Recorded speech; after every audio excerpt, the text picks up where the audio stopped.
Welcome back to the JMC podcast. My name is Rish. What are you guys saying? You guys good? Yo, what's happening? Yeah, all good, man. Hey everyone.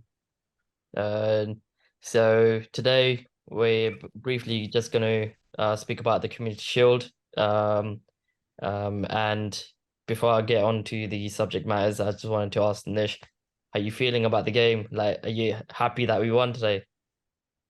Yeah, we're the Community Shield champions of the world, aren't we? So, big trophy for when you win it, but it's just a friendly game if you don't win it. So, yeah, I'm over the moon. I'm gonna down myself in pints afterwards. So, yeah. No, it was a good performance, I thought. We I feel like now we're ready for the season. I thought the game was a bit like tactical in terms of what was happening, but I thought the better team won, and we finally won a game on penalties after losing to United in preseason on penalties. So that was good, and we got one up over City, so that's always like a confidence booster. So yeah, let's see. Finally, Ramsdale said that this is like making a statement and getting rid of that mental block that we Yeah, had, because I think if they beat us today, it would have been 10 or 11 on the spin, which is yeah, embarrassing. pretty much. Fucking hell, that is To, bad. to be That's a to be really bad fair, record. it should have been 10 or 11 if they didn't get EAs. Now we know where FIFA gets their scripting from. It literally happens in real life. That last minute goal, that jobbiness that happened. I mean, you'd be smashing your pad if you conceded that, wouldn't you? Bloody Yeah. hell. So EA, when they see that, be like, "See, guys, it happens. It's not awful. It's realistic." Deal with it, You know, yeah. similar goal like that we could have conceded as well when I can't remember who took the shot. Someone took a shot, it hit Timber's thigh, and then he just flew over the bar. That could have Yeah, that could have gone in. yeah, I think that was Cole Palmer again, but his goal was beauty. Like the way he just cut inside and shot, that was like out of, out of the blue. Never watched him play, but yeah, good goal. He looks like a quality youngster. Yeah, Oh, I don't know. When I watch him play, it's well, off that goal, yeah. I just think he's a typical English player. And I don't think he has the mic skills to be a good player either. So on that side of it, the press, his press conference interview was absolute shocking, man. It was like Like, talking to a 5-year-old. he's 17, 18. What you expect? He Exactly, has and he's talking like a 5-year-old. They were like, oh, what was the word? I can't remember. What was the word? He goes, "What the hell does that mean?" And he was just going, yeah, he's no Grealish on the mic, is he? uh, No. Maybe you should consume more pints. He might become like Man, this is out here going, I'm gonna go out and down some pints when he only drinks hard drinks. Exactly. he's gonna have a I'll pint give of it. rum. That's what he's gonna have. I don't I'll want to be save your an liver exception tomorrow, this man. time.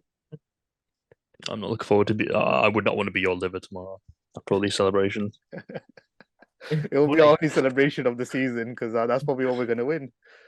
to be fair, it is like that because City's lost the last three Community Shields, and what have they done after that? They won the next three Premier League titles, so it could be again. Well, Yeah.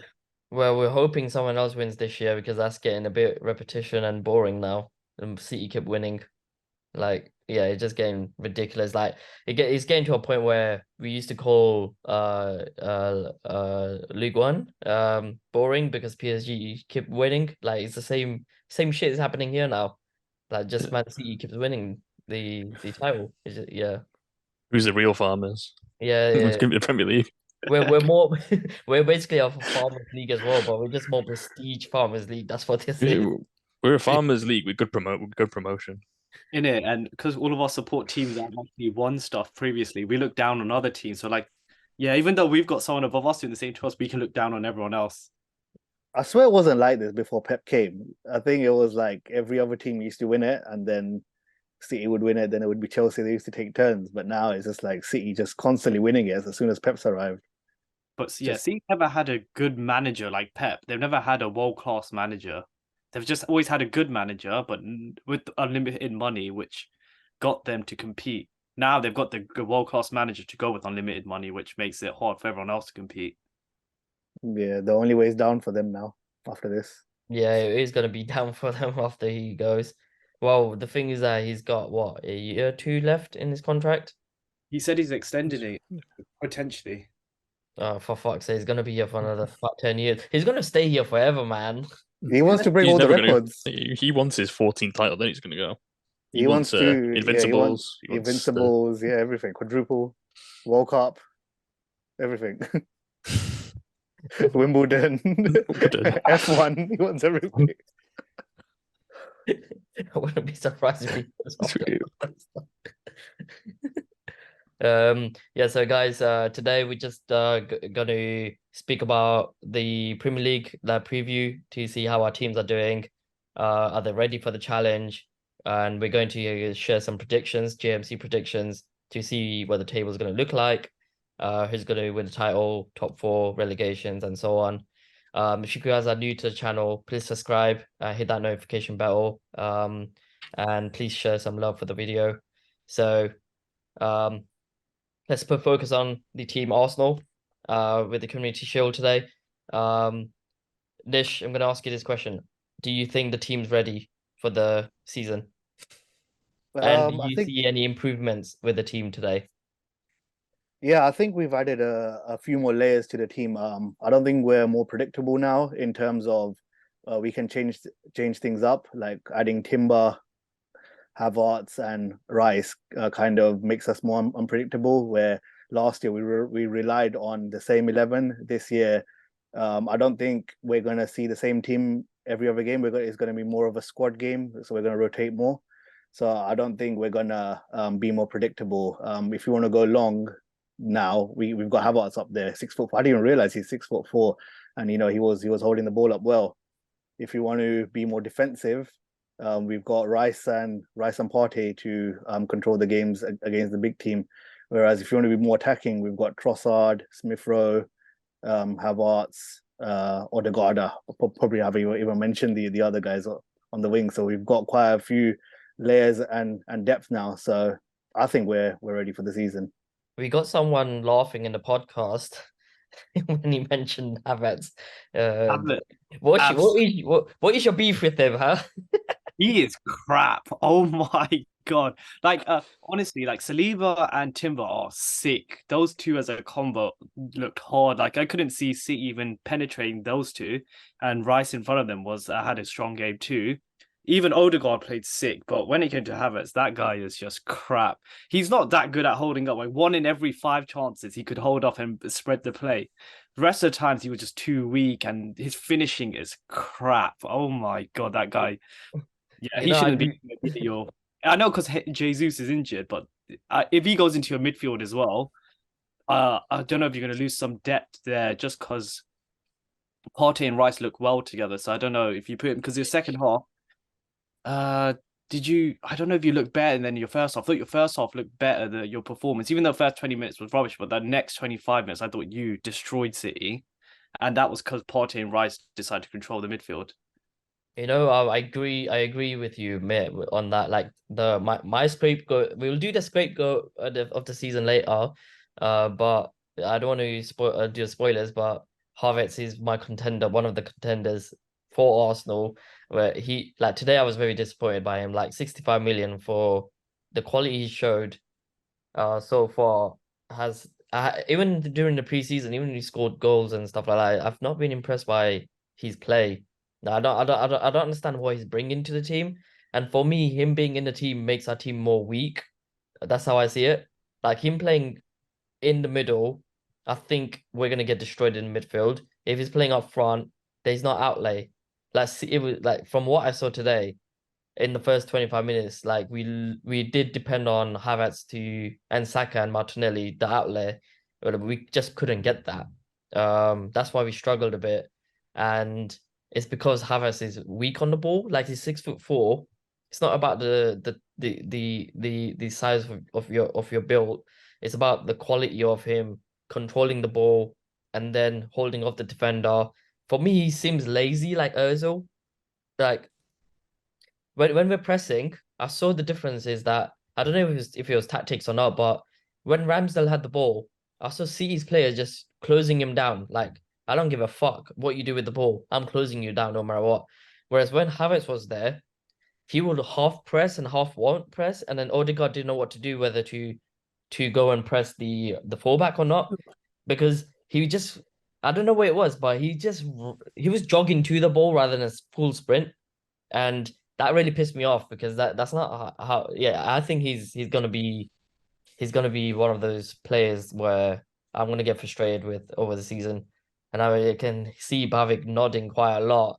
Go and add stuff that you want to add. My point is when you if you had your best 11, he wouldn't be in there. He's probably like a backup for every single position he plays. If that makes sense. Striker, you probably play Jesus. Centre mid or Cam, you probably play Rice or Erdegaard. He wouldn't nail down a squad, and for I think you've got a far superior player rotting on the bench, in his place in Trossard, and you saw with his goal today. But he adds so much more. He runs at defenders. He makes defenders think. So, but I think he was added to get more depth, back up to your squad. So you can play along the front line. You can play in midfield. I think he was more of a, to add depth to your squad. Yeah, but what's the point of adding depth to your squad when he's useless? I actually think he's a useless player. I don't think he is I don't think useless.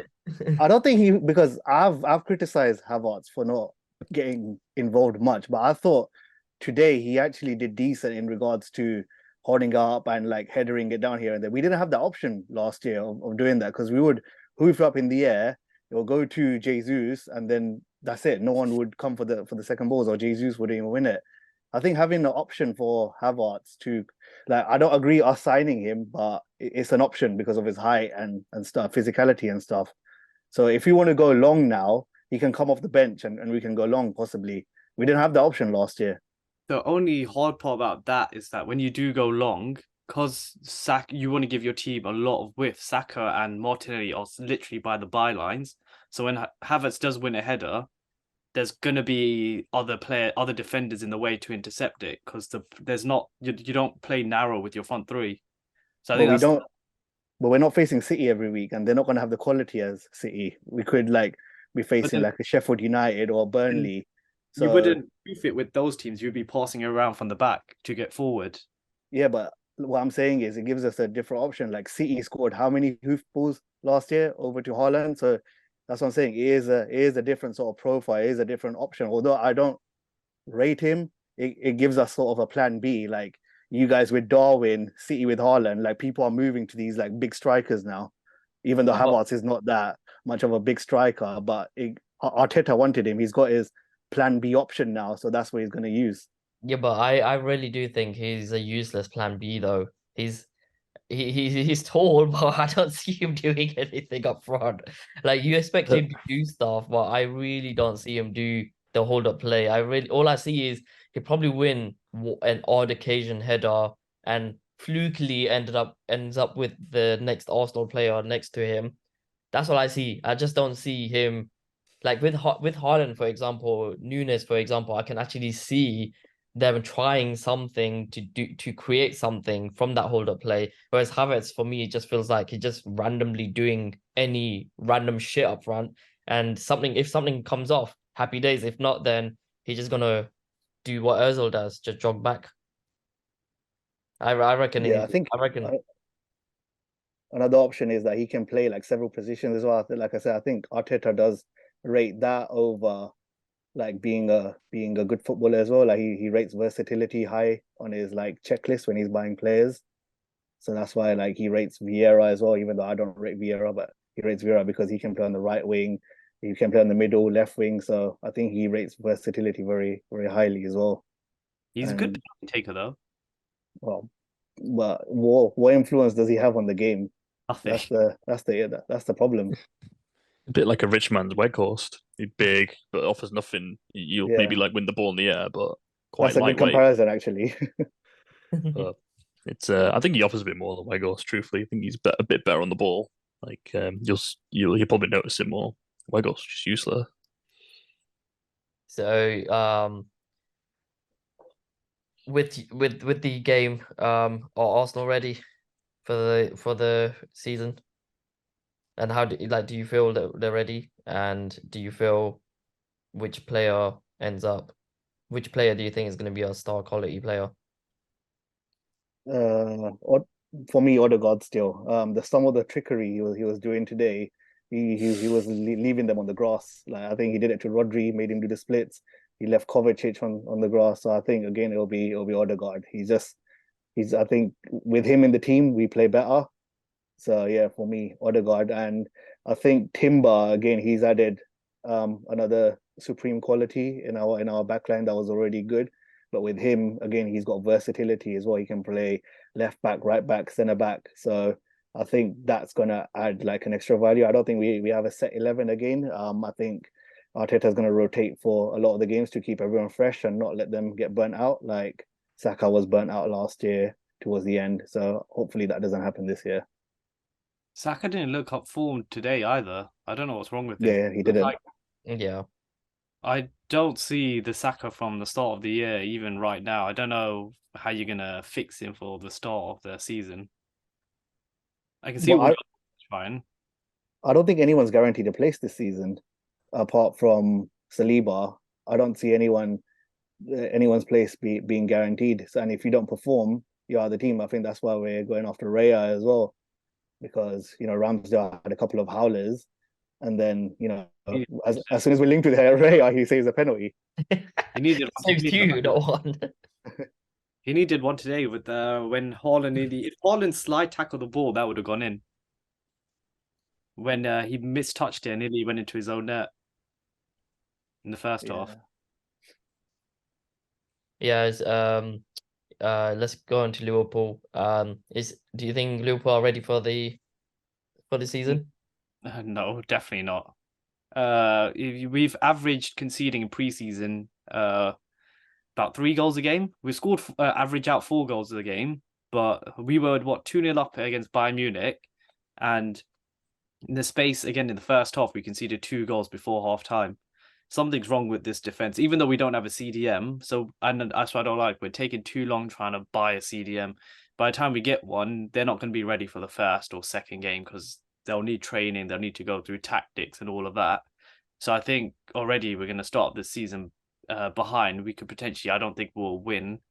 It will just be goal fest again. Our aim would be we have to score more than the other team. That's basically how it's going to go. Isn't that Klopp mentality, heavy metal football? That was back in a few years ago before we won the Champions League. But then we did fix our defense when we got Van Dijk in, where we weren't conceding. We were conceding 20 something goals in the season, which is really good when you think about it. And now we're averaging about 40, 45. So I think I was going to say you started winning when Klopp ditched the heavy metal and went to a more functional team. Like you control games a lot more. But that's why I don't have confidence when I watch Liverpool anymore. If we go 1-0 up, I don't have the confidence that when they're not going to score. Usually when we score the first goal, my immediate thought was, okay, we're going to score the second in about 5 time, which we usually did. Now when we score, they're the ones that end up having a chance that they could score. And even before we score, they usually have a chance anyway. I was going to say, you're missing Konate. He seems to cover a lot of that right side of the defense. I think you miss him, don't you? Yeah, because when we were playing Bayern Munich, Konate wasn't playing. It was Matip and Van Dijk, and we got exposed twice all through Matip's side. Matip is just crap. He needs to. He's like a Kai Havertz in our team. He's a decent defender, but he's only a backup. He should not be starting the games, and that's why we were in the trying to buy another defender. But I don't know what that's going. We need to. There's still, I could say, 3-4 transfers we need, but I think we won't do it. And this season's gonna just be another scrape for top 4 again, maybe top 5. Still need a number 6 as well. I'm surprised you haven't bought a number 6 yet. Exactly. That's the board's taking the piss, aren't they? Like, if you're offering 41 million, if you want someone, you pay an extra 10 million that you'll pay next year or the year after. You could even do add-ons saying if this player does well for the team, that's when you'll pay the 10 million. But I don't know what they're trying to do. And then even for Andre, the Brazilian guy, I've never seen him play, and he's playing in the Brazilian league. And I don't know how you can rate someone based on someone playing there. Even though they look decent there, it's a total different ball game when you come to the Premier League. Martinelli came from there. Look at him. but it's a one-off. It's like you can't just and if you can't just base it off of that, you can get in, but you have to get them in earlier. So then at least you can at least test them and see, oh, Yeah. is that ready for the start of the season? If not, then you can look for a backup as well. Well, what's your guys' thoughts on Liverpool? Yeah, I don't feel see them like- ready either. They've gone bad. And I was gonna say, I feel like the fact that they're not in Champions League is hurting them now. That they've not been able to get as many signings through the door. It's really showing that they've not been able to. They've had two come in, and obviously Henderson and Fabinho go. They've just replaced them. They've not built on the team. They've not fixed the gaps. They've just sort of swapped them out. So it's kind of really showing now, I think. Yeah, I see them fighting for top four this season. I thought if they get a few more players in, maybe they could comfortably be in there. But I think they're going to be in a fight for top four, and I don't. Yeah, I don't see them being ready, especially after that Bayern game. I know it's pre-season, but it was shocking the goals they were conceding. Yeah, because the things that you do in pre-season, obviously, it's better to make mistakes now than when the actual season starts. But if you're conceding goals like because I think it's not Bayern Munich, it's happened in the pre-season game before that. I don't know who you guys were facing before that, but you guys conceded silly goals, like 2 or 3 goals in like the space of 10 minutes or something. Yeah, If that I was correct. German League Two side as well. Yeah, The only so thing we kept was against Leicester. yeah, so if you guys are going to continuously start doing that in pre-season, then it's going to start hitting a bit of confidence, and it will feed into the game. Like they will start doing it in the actual gameplay, like when the season starts. So that is a bit of a worry from what I've heard and seen so far with Liverpool. But I do fully expect them to. I don't think they're ready for the start of this, for the season yet. They still need a couple of more players. They shouldn't have got rid of Fabinho, Henderson until they got the players in. They shouldn't have let them go at all. I don't know why they've done that. But it was the wrong decision from them. And to be fair, Fabinho and Henderson, with so many years of experience, I know their legs are probably gone a bit, but the experience, the quality, that doesn't go away, and should have kept them for a bit longer. Even if it's for another year, even if they went for free next year, it's still worth it. But I think that's bad management from your board and from Klopp, getting them letting them go. And I do see them struggling. Like I do see a goal fest happening. So my prediction for the match of the day or next Sunday or Saturday is going to be Liverpool's game as the man of the match of the day. But let's move on to the United one. Bav, ready? Yeah. So I think they more or less got all their the business is done now. It's all going to be outgoings. I think we need to shift Maguire still, and I think McTominay's probably on the exit list, and so is probably Fred. So it's all about the outgoings now. Maybe if we get enough money together, we could get one more midfielder in to replace him. Being linked with that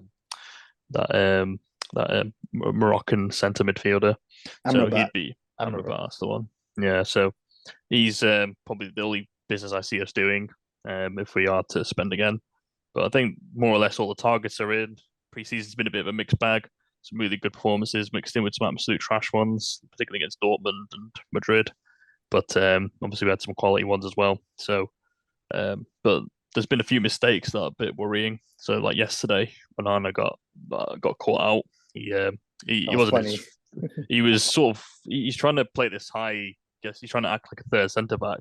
Well, I can see it going wrong in the season, like similar to how yesterday was, where he'll just get lobbed. That's because we haven't got that quality in in our defenders to pass the ball out. He's probably going to realise he needs to stay a bit further back. So you'll see. I think we'll concede some stupid goals this season, like based on him trying to pass it out from the back or our defense trying to play it out. So we'll see some stupid goals as well. But I think the team's in the right place. Before I just wanted to say that you can't really Onana is going to know that not to play as a third centre back, especially when United don't have that tiki taka system going on and it's not fully implemented yet. So like City, for example, they actually do have that system going, so they can afford. Who was that goalkeeper that played today? It wasn't Edison. It was Ortega. Ortega, wasn't it? yeah. He was playing as a third centre back. He played that really well, and I think he's not. I don't think he's a great goalkeeper, but City's system lets him do that, and I think that's something that United's got to understand that they can't do that yet, and they shouldn't. It's But a work yeah, towards, isn't it? I know that that's the direction I want to go, but not going to work yet. I yeah, haven't watched any preseason games of United. How do they look like the first team? I know your second team look crap. I don't think they win a game, but your first. Nah. This team's looking settled. They're as Sen Alex put it, he wants to be he wants to be a transition team. So you're going to see a lot of fast breaks with the United. They're not going to be dominating possession, or you know, they're going to try and sort of counter attack, try and get back to what the basics, trying to make sure that whenever there is a turnover, we're in behind. We've got some good speed now. Some Garnacho looks really fast. Sancho seems to have found an extra burst of pace from somewhere. I don't know if it's just pre-season and everyone's just trotting around and he's looking fast, or if he's genuinely got that pace. So there seems to be a bit more cutting throws, like that new Hoyland striker. He seems to be fast. Obviously, you got Rashford, so there's a bit more speed to United compared to last season. So we're trying to become that kind of team now. So I see it sort of coming to fruition. I don't know how successful it'll be, but that's what we're trying to do. are they ready for the first game? I think so. Yeah, they've everyone's got a good amount of minutes in the tank. I think the only concern is just sloppiness. It's just cutting out those errors, which you're seeing in preseason. But that's what preseason's for, to experiment, make those errors. So hopefully they can iron it out in the first few games. We've got some tough ones, especially away at Spurs and Arsenal. So can't be forward. It can't be very casual. Can't be like sloppy passes like that in those games. So I hope they cut it out. All right, Yeah. It's the first time I felt they're ready for a season. Nish, what do you think of United? They're ready for the season? Yeah, I think United are a lock in for the top four. They were chilling in the top four last year, and I think they got it in the last final 2 weeks. But I think this season they're going to be probably consistently third throughout the season. They've got the signings early, which is a bit surprising because they usually leave it to the last minute. And Amrabat, I haven't seen much of him. He did well at the World Cup, but apart from that, you can't really judge him. But they've got the signings that Ten Hag wanted. They've been backed. I don't see them challenging for the title, unfortunately, but I think they'll be chilling in third throughout the whole season. So yeah. Okay, so let's go on to okay. So this is going to be a fun task. We're going to come up with the star boy of the year for your specific team, and then we're going to talk about the shittest player of your team. We're going to call it the Kachra player of the team. So let's make this fun. We'll basically ask Bavik for United, and then we'll go around in circles. So then I'll ask Nish, then I'll ask you, Mitt, of who United player that you think can be star and Katra, and then we'll do 11. And then we'll do Liverpool and then Arsenal. Is it the first 11? Yeah, anyone in that team. Yeah, that's fine. All right, Bav, give us your star boy of the year for United. So I've touched on it before. I think Garnacho is going to break out this year. I think he's going to add a lot more to the United's attack, and he's probably going to be the player. Probably, I don't know if he's the best player, but I think he'll be my star player. I think he'll really shine this season. He's going to have a lot more opportunities. Hopefully, his output matches that. But I think his performances will be ones to watch out for. Nish? I think their star player will be the same as last year, probably Rashford. He comes up with some good goals, and if they're going to play in transition, that's good for Rashford. He can exploit the spaces as well. So I think he's going to have the similar season to last year. And I think nobody in that team touches Rashford with the output and the quality he brings. So I think it'll be Rashford again. Mitt? I agree with both of them. What the two people I pick is whoever they're gonna what they both said. If I was gonna pick an actual star boy, so a new person from the team, I'll say Garnacho as well. just because he's looked good in pre-season. He's pacey and he can show to score as well. But Rashford's always their one reliable person who can just get a goal out of nowhere. So is it any of those two? Yeah, mine's gonna be either one of those two. But I'm actually thinking Greenwood as well because I hear that he's coming back too, and he might have a lot of hunger in his belly and a lot of like he probably want to like burn people up with all that flame in his belly because man's basically not played football for ages and he would want to get onto that scene and God knows what type of mentality or attitude he'll come up with. Like, and he's a really good player, Greenwood. He's one of my contenders, Greenwood, but I would actually say Fernandez is another one. He's been looking really good in preseason. Not gonna lie, but I reckon he will actually get quite a lot of assists this year. I'm gonna go different. I'm gonna go for Fernandez this year. That star boy of the year. It's an interesting choice. Bruno has played well though, Yeah, yeah. but he was like, I don't think it will match the form when he first joined, where he was scoring every away game or something like stupid like that. Yeah, I And think all, he benefited from COVID, having no crowds. and all those penalties helped as well.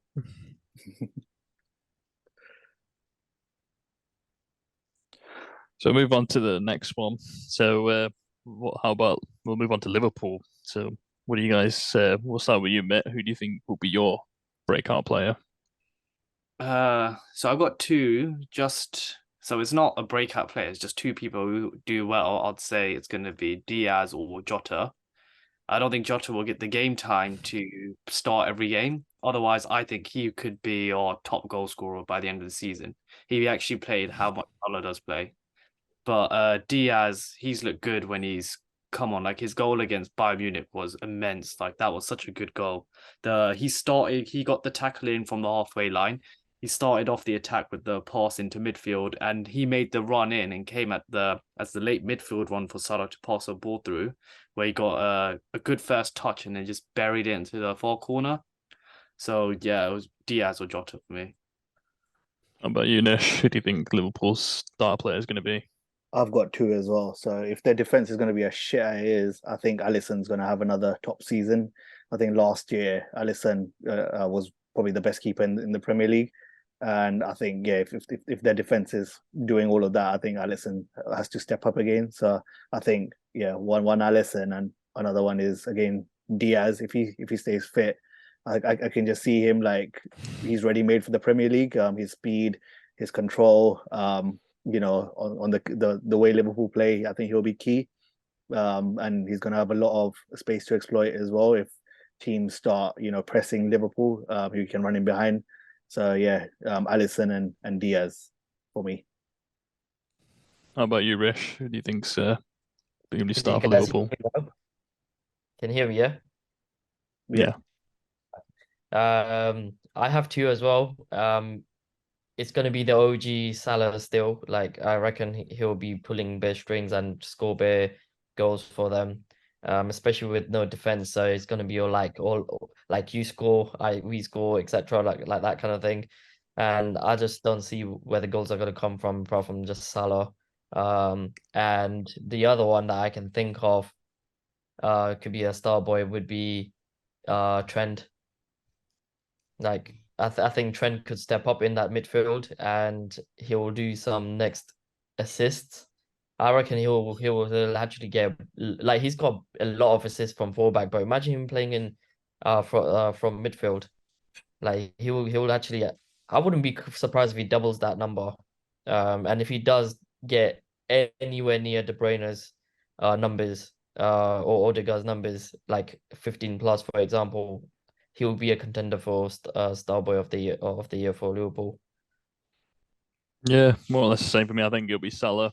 He's just Mr. Consistent for Liverpool. Even in their bad years, he always seems to break the 20 goal mark. He's my fantasy goat as well. He always seems to crack the 200 point mark. So I've always I always think Salah's going to be the standout player for Liverpool. Behind him, I think will be Alisson as well, particularly with that exposed defence. He'll be making a lot of world class saves as has been doing for the last year or so as well. So I think, yeah, I'm on board with Salah and Alisson as their star players. Moving on to Arsenal now. I'm going to start with you, Nish. Who do you think your star player is going to be for the upcoming season? It's probably going to be the player of the season from last year, which is Odegaard. Actually, I've got two. So one, Odegaard. When he plays well, Arsenal play well. You know, he pulls the strings, does those passes. He's technically brilliant as well. Last year, he got 15 goals and 11 assists, and I think he's going to continue where he left off from. So I think, yeah, one is going to be Odegaard. The other one, I think, is going to be one of the new boys, Timber. From what I've seen of him, you know, he looks absolutely quality. You know, it feels like he's ready made for the Premier League. And when he plays, I think we go up a level. So I think it's going to be Odegaard and Euro Timber for me. How about you, Rish? Who do you think will be the star player for Arsenal this season? I don't think you're there, so I'll move on to Mitt. Yeah. Mitt, who do you think Arsenal is going to be? So I'm not going to say Odegaard because Nish said it. The other player I would have said is Saliba. I just think he reminds me of how Van Dijk was when he first joined. Like when you see a defender when I see a player running at him, I feel like Saliba's going to end up with the ball. It's not like I've got a worry that someone's going to drift past it. I know that ball's going to end up in an Arsenal player's shirt somehow by the end of it. So, and I think that just gives confidence for the rest of the back four and Ramsdale as well. So, yeah, I'll give it to Saliba. Yeah, I echo what you guys said. I think Odegaard will be the star man again for Arsenal. He keeps that team ticking over. He's got a high work rate as well, which we can't say for some of their star players in the past. So I think that's the big difference. He leads by example. So that's probably why he'll probably be their standout player. I think Martinelli is my other sort of outside bet for star player. He had a great start last time. He was getting a lot of goal contributions, and I think that will continue as well. So he's a dark horse for me as well. I feel Martinelli's got a lot to prove this season. And, he might be getting the output to match. Welcome back, Rish. We'll come to yours now. So who do you think will be Arsenal star man? I'm so sorry with this AIDS internet. Seriously, keep getting cut off. I feel like I got Ukraine internet from Neil or something. But Arsenal star boy. It'll be. That's a tough one. Odegaard is there. For me, same as Nish. Like he's just gonna be our main provider, and I just see him. He's gonna be our ticking midfield creator, and he's just going to dictate the gameplay and stuff. The other contender I think this season is going to be I don't want to say Timber, but Timber's amazing. But I don't think he will be anywhere near the contenders list. But I think it's going to be someone like Saka or Martinelli. I think it might be Martinelli this year. So it's either Odegaard or Martinelli for me. Yeah. So now we've done the star boys. Now let's do the Cutras. So we'll work back. So we'll look at Arsenal's. Who do you think will be your Cutro? I know we've touched upon it, but let's speak about a bit more about it. So go on, Rish. Who do you feel will be the Cutro for Arsenal? You all know what I'm gonna say. The Cutro of the season is gonna be Havertz. I've already seen him play like shit, and it's just a 65 million waste. Even when we signed him, I was like, this is just stupid signings, it's not even worth it. Chelsea are laughing to the bank right now, and I can see all the Chelsea fans just taunting us, saying that thanks for the 65 mil. I just don't even know how we got robbed with that. He's a really bad signing. Like I just think he's one of the worst signings already.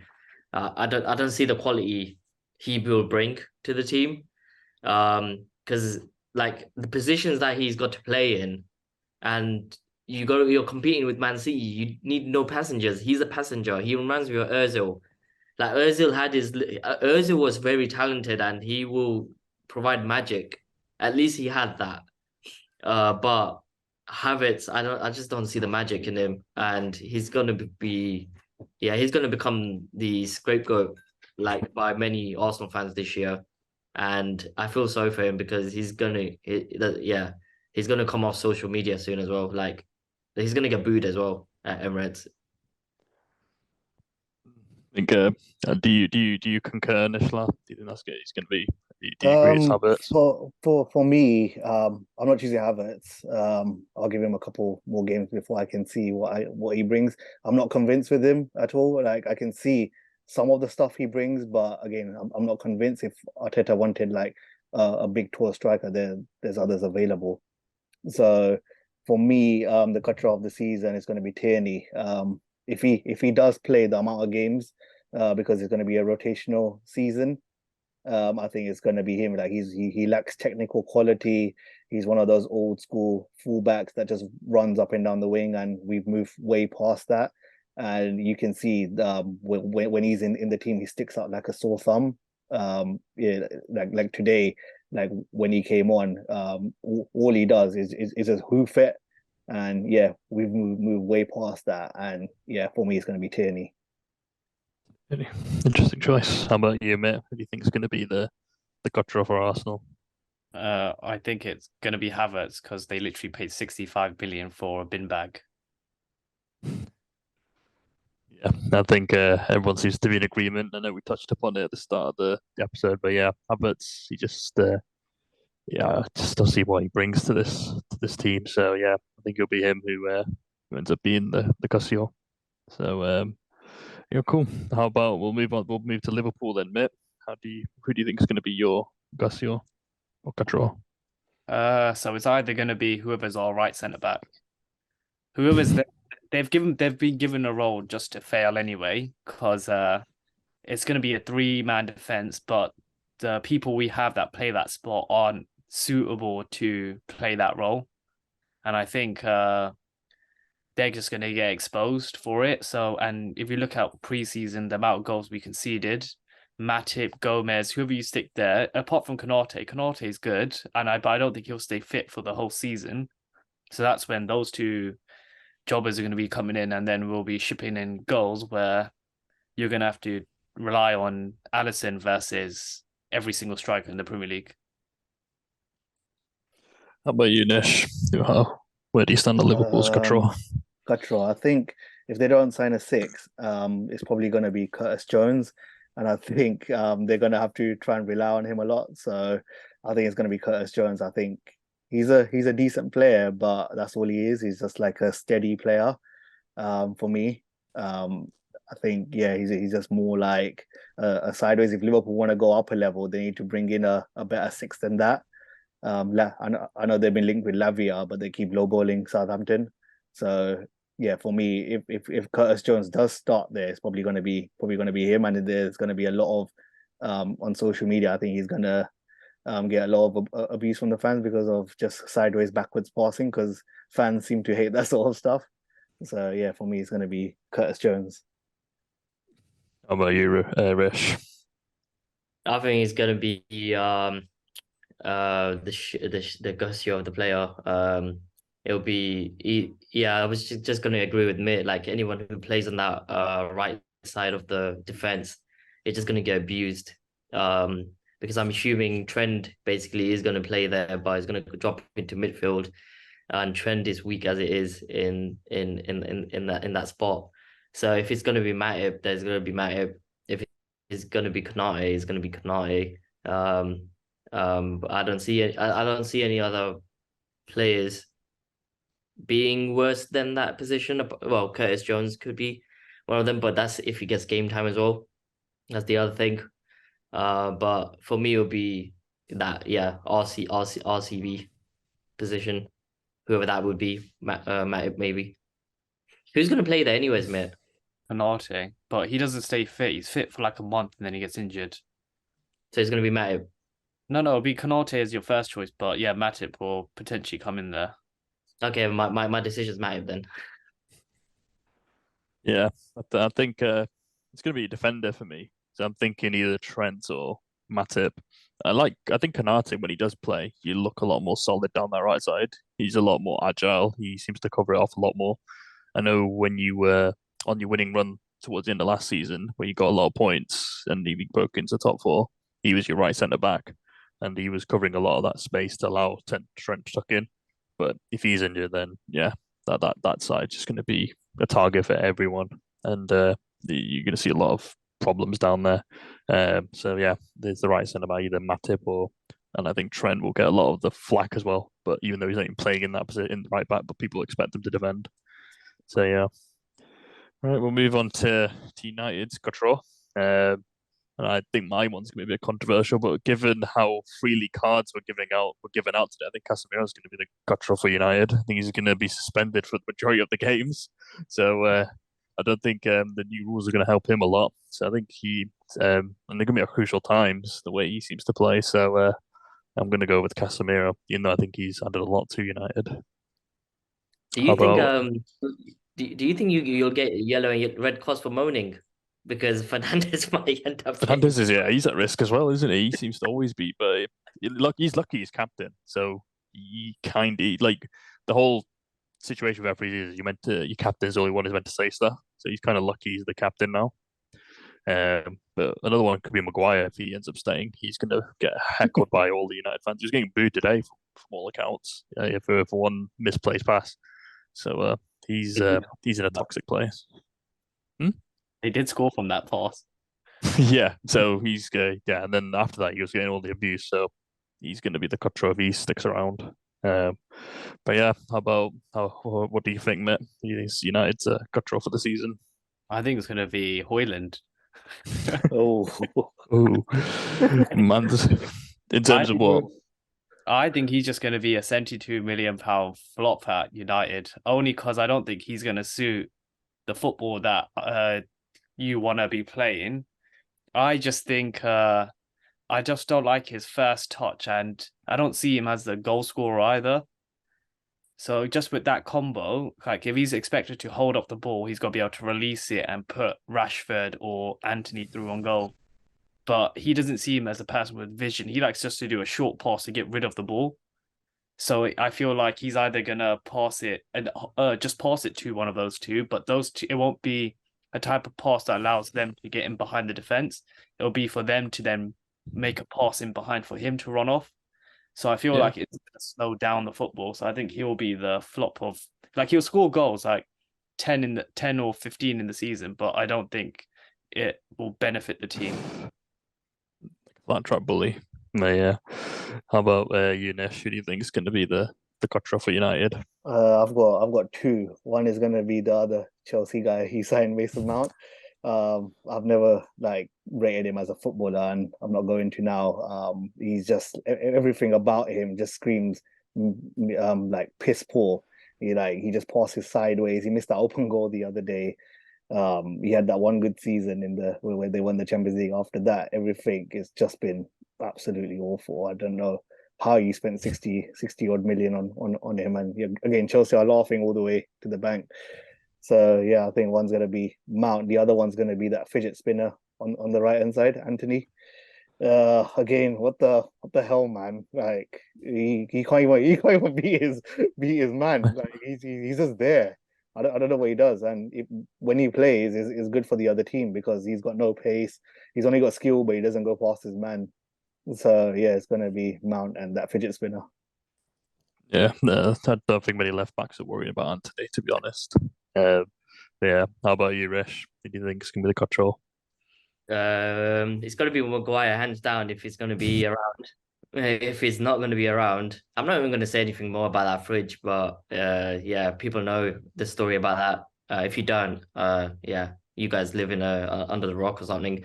The other contenders for me, control of the season for United would be the Beyblade on the right side. The only time he will actually go past the fullback is when he confuses himself and the fullback. That's the only time he'll go past them. Yeah, they both go the wrong way. Yeah. Yeah, exactly. It'll be him and the other one that I think like Casemiro for me I don't think he's gonna get booed or anything or stuff because he's too of a star of a player. So the other one for me would be that could potentially, I agree with me, it could be Højlund. And the only reason I say that is because people are already started to compare him with Haaland. You just can't do that. It's because they got Like, similar names. That's why. I Similar know names. exactly. I feel sorry for him. You know that. I actually feel sorry for him. And the thing is that how are you comparing him to Haaland already? And that's just not fair on the kid. Isn't And as the well. expectations for him, yeah, like you will expect his expectation to be down here somewhere, right? But people are already because of the name, the expectations up there. And if he's going to end up scoring like 10 goals a season or something, people are going to hate on him. And yeah, I reckon it'll be Hoyland and that Beyblade. But to do him a favor, Maguire should stay on.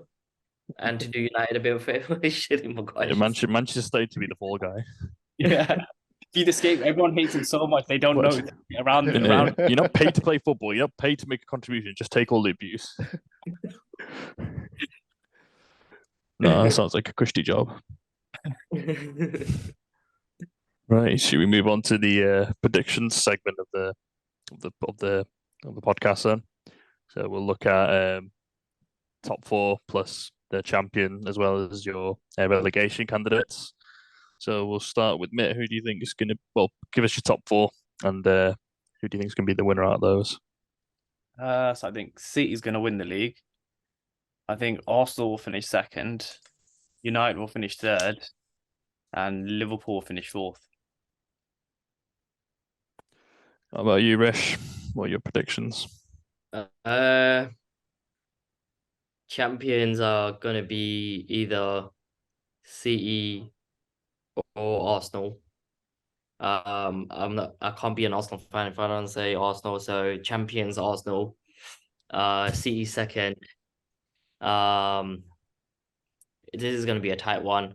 But I think United third and fourth. I think it's gonna be Liverpool. I think they'll like that run at the end of last season. If they can do that again a bit earlier, they'll make top four. So, and I see the quality in that happening. So, yeah, Liverpool fourth. That would be my top four. Same. How about you, Nish? Yeah, same top four as me. Man City first, Arsenal close second, then United just a few points below third, and then Liverpool just a few points fourth. So I think it's going to be a tight top four this time round. There won't be much difference in the gap, but I think City are probably going to win it by a few points. No Newcastle for anyone. They were quite comfortable at the top four last year. They were there till They're right not to going the to do end. that again. No, Not with that squad. No, Squad. not with that squad. Who have they signed? Just Tonali? just an early, and I think Yeah. they got rid of St. Max, haven't they? Yeah, not for And me. for me, they kept the clean sheets at the start of the season. At the end of the season, they were letting shipping goals in, and that nearly cost them top four. They were comfy. They were closer to Arsenal than Liverpool at one point, and then they ended up being just above us and losing all the gap between them and Arsenal. Interesting, yeah. So I'm in agreement with the top four. I think City will win it. It's just boring, but I think Pep's sort of like got this league on lock now. There's no one I don't think will challenge. I know Arsenal will be a bit closer, and I know they weren't that far off. And that their main thing is to improve their performances against City in the league. I think that was probably the difference. If you look at it, if you look at the point swing, if they'd won those games or not lost, they would have been a point or two behind, or even ahead of City. So if they can match the intensity they had today in those games later on in the season, they'll be a lot closer. But I still think City will edge it out. I think Arsenal will be second, and then United and Liverpool will be behind. I think Chelsea will get will challenge them for that top four, but I think Liverpool will just with their experience will edge out. Right, and then we'll look at relegation then. So who do you think is going down, Nesh? So I think one of the teams is Luton. I think they're just going to make up the numbers and they'll go down easily. Then Sheffield United, probably 19th, will probably go down. And then the last one is a pick between, for me, Wolves and West Ham. None of them have signed any players at the moment. I think Wolves are in turmoil as well as West Ham. So I think for me, I'm just gonna slightly edge it to Wolves. They'll go down. West Ham will probably just be above them. Yeah, West Ham definitely need to sign players. They got the money now. So they're just not doing anything with it, and they got the same team as last year minus Rice. So yeah, for me, it's going to be Luton, Sheffield, and Wolves. Yeah. How about you, Resh? Who do you think's going down? Hands down, Luton. I don't see any quality type of players that they've got in the team, and the signings they've made they don't really impress me with or what they will be able to achieve. And I don't actually see anyone in the team like Bamford, for example. Like for Leeds, it was for Leeds, wasn't it? Yeah, Yeah. Bamford. Like how he came, like Tony as well, another one. I don't see anyone screaming like that from championship in the team. So yeah, Luton would be one of them.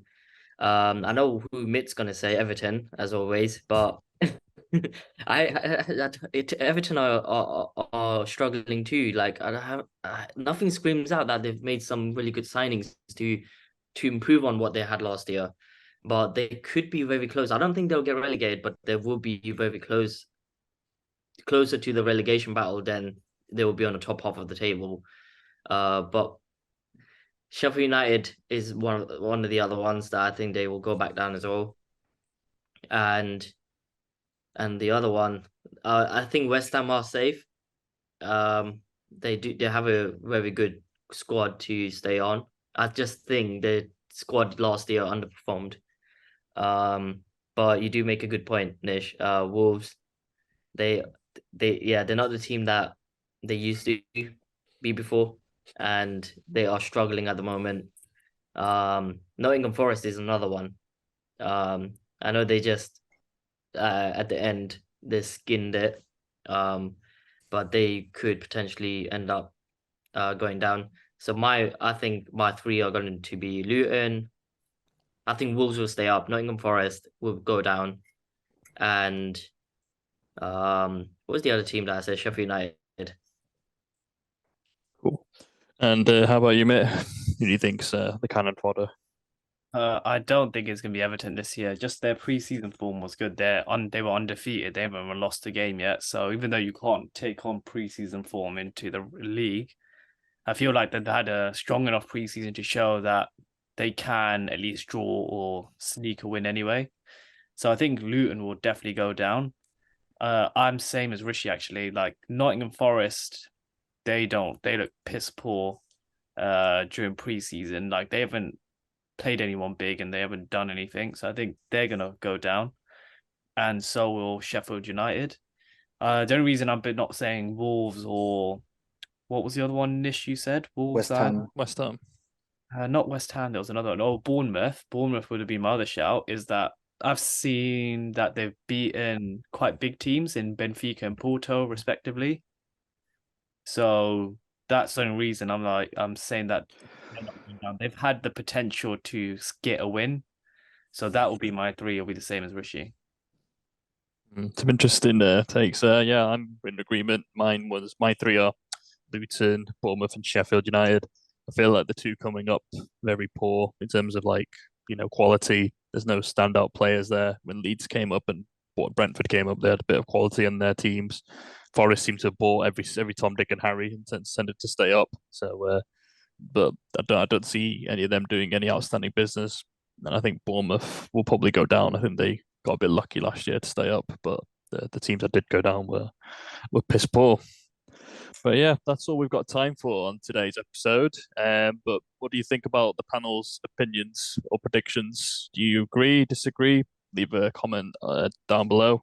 If you're new around here, please hit the like button and subscribe. And if you like what you've seen, hit the notification bell. We're out. So see you later, guys.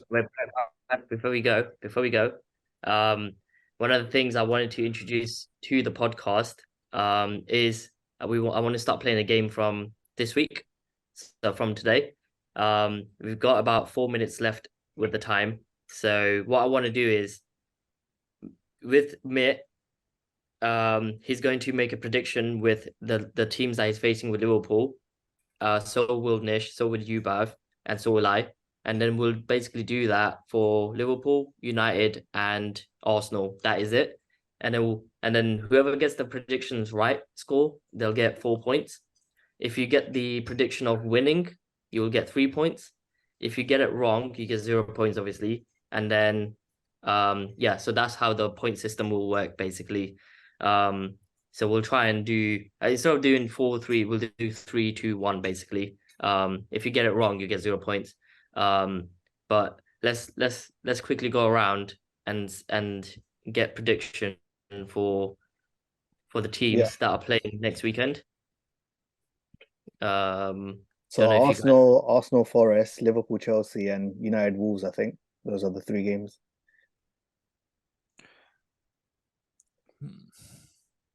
So Arsenal, I think, will win probably 3-4-0. I'm going to go 4-0 against Forest.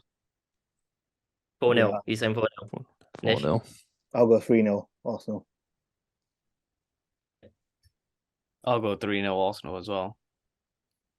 I'm gonna go a bit ambitious 4-0, whoever said that. I'm gonna say 3-1. We are gonna concede. It's gonna be a win, but 3-1. Next up is Man U Wolves. Bav, go. I think that's going to be a boring ass game, and there's going to be like 2-0 to United. Some scruffy goals, but they're not high scoring. 2-0. Nish? Yeah, I'll go 2-0 as well. I think it's going to be a boring, scruffy game. So yeah, 2-0. Mitt? I think this will be 2-0. I think they're gonna and United will get a cheap goal, make it 1-0 in the 90th minute. They'll score the second goal. I think it's gonna be a boring ass game, but I think it's gonna be a boring 4-0 game. That's what it would be. Wow.